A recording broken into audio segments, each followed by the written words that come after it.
نبی پاک علیہ السلام ایک قبیلے کی صلح کرانے چلے گئے، فرمایا اگر مجھے دیر ہو گئی تو ابو بکر سے کہنا جماعت کرا دے۔ اس ابو بکر کو نبی پاک مصلی پہ کھڑا کرے، وہ واقعی ساری امت کے امام ہے، انہیں حضور مصلی دے، ابو بکر سے کہنا جماعت کرا دے۔ حضرت صدیق ایک پر کھڑے ہو گئے تو نبی پاک بھی آ گئے، جماعت کھڑی ہوئی تھی کہ حضور بھی پہنچ گئے۔ شارحین کہتے 3، 5 یا 7 صفیں تھی صحابہ کی، حضور جس صف میں جاتے صحابہ جگہ چھوڑ دیتے، یہ بخاری مسلم ہے۔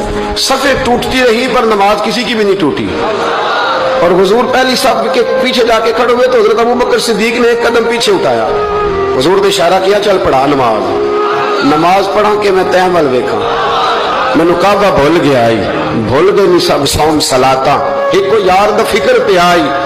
2-3 دفعہ حضور نے اشارہ کیا پر جناب صدیق ایک بار پیچھے ہٹ گئے۔ حضور مصلی پہ چڑھ نماز پڑھائی تو نماز کے بعد فرمایا جب میں نے جو کہا تھا